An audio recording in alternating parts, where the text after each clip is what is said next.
Right now, our Prime Minister at this moment is in Paris to talk about submarines and climate change, where he's telling 34 OECD members, and this is in a copy of the speech that we've received, quote, "I firmly believe we can solve the biggest challenges of our time while laying the groundwork for long-term economic security and shared prosperity."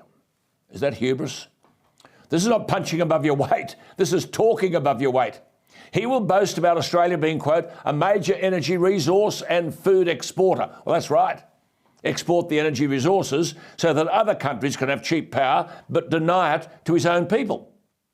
He's going to tell the 34 OECD members that, quote, "the fight against climate change must be at the heart of global cooperation. Our goal is for Australia to be a renewable energy superpower," unquote.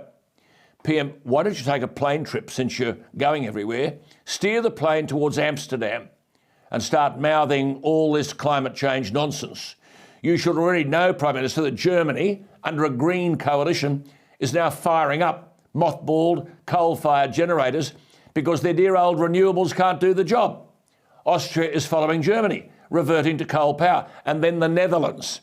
Now, the Dutch government is, or was, talking this same nonsense on carbon dioxide emissions. But when animals poo, what hits the ground is full of nitrogen. The Dutch government plans to cut greenhouse gas nitrogen by as much as 70% and is expecting farmers to achieve a 40% drop in emissions. That would require 30% fewer cattle.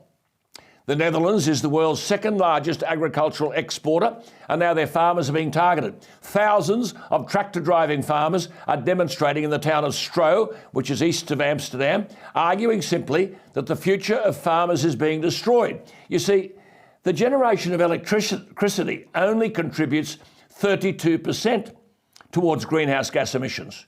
Transport's 18%, and agriculture is responsible for 14% of greenhouse gas emissions. So the emissions from transport and agriculture are 32%, about the same as for electricity generation.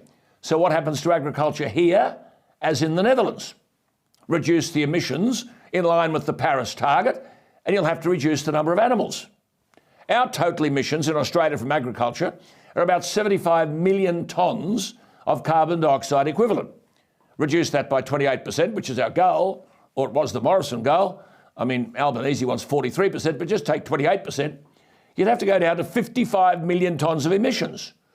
Well, beef grazing is responsible for 36 million tonnes, sheep 14 million, dairy cows 9, pigs 2. So who's got the guts to say to our agricultural sector, reduce your herd sizes? Our Prime Minister's in Paris. This is what this absurd Paris Agreement means for agriculture. Get rid of 28 million beasts, dairy cows, beef cattle, pigs and sheep by 2030. Prime Minister, head to Amsterdam. Have a yarn with the thousands of farmers who are driving their tractors across the roads and highways in the Netherlands, and they'll have a different view entirely from the rhetoric that you're delivering right now to the 34 suited OECD members. Fighting climate change must be at the heart of global cooperation.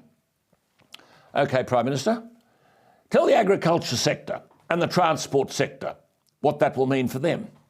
And if you can't, change your story.